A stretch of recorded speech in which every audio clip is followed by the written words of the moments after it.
Their tasks were now completed. They had done all that the goddess had required of them. They came upon the lands of gladness, glades of gentleness, the groves of blessedness, a gracious place. The air is generous, the plains wear dazzling light. They have their very own sun and their own stars. Some exercise their limbs along the green gymnasiums, or grapple on the golden sand, compete in sport, and some keep time with moving feet to dance and chant. There too the Thracian priest, the long-robed Orpheus plays, accompanying with 7 tones. And now his fingers strike the strings, and now his quill of ivory.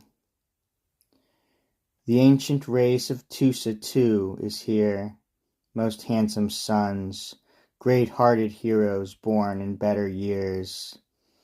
Assaracus and Ilus and Dardanus, who founded Pergamus. From far Aeneas wonders at their phantom armor and chariots. Their spears are planted, fixed in the ground. Their horses graze and range freely across the plain. The very same delight that once was theirs in life, in arms and chariots and care to pasture their sleek steeds, has followed to this under earth.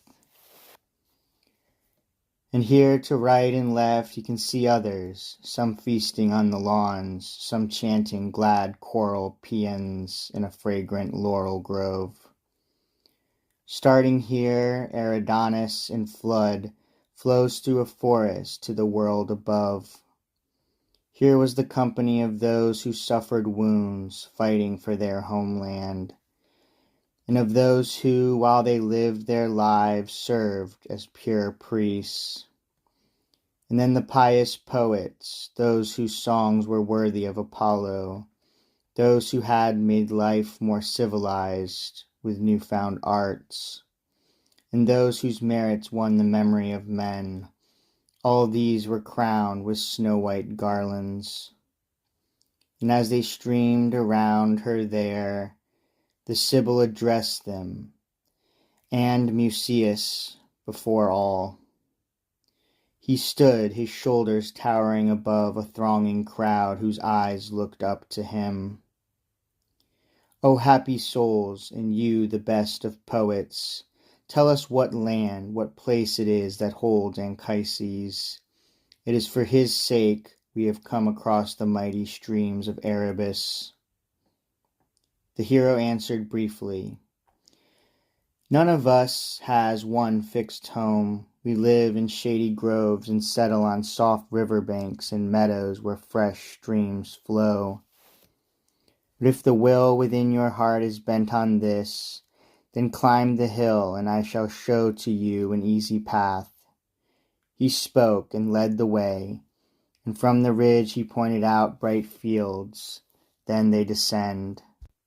But in the deep of a green valley, Father Anchises, lost in thought, was studying the souls of all his sons to come, though now imprisoned, destined for the upper light. And as it happened, he was telling over the multitude of all his dear descendants, his heroes' fates and fortunes, works and ways. And when he saw Aeneas cross the meadow, he stretched out both hands eagerly. The tears ran down his cheeks. These words fell from his lips. And have you come at last, and has the pious love that your father waited for defeated the difficulty of the journey? Son, can I look at your face, hear and return familiar accents? So indeed I thought, imagining this time to come, counting the moments, and my longing did not cheat me. What lands and what wide waters have you journeyed to make this meeting possible? My son, what dangers battered you? I fear the kingdom of Libya might do so much harm to you. Then he, My father, it was your sad image, so often come, that urged me to these thresholds. My ships are moored on the Tyrrhenian. O Father, let me hold your right hand fast, do not withdraw from my embrace. His face was wet with weeping as he spoke.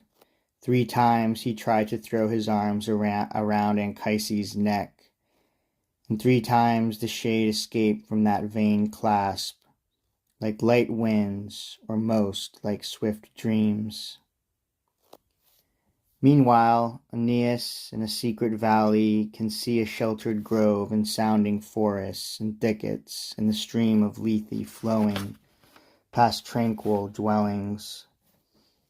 Countless tribes and peoples were hovering there, as in the meadows when the summer is serene, the bees will settle upon the many-colored flowers and crowd the dazzling lilies.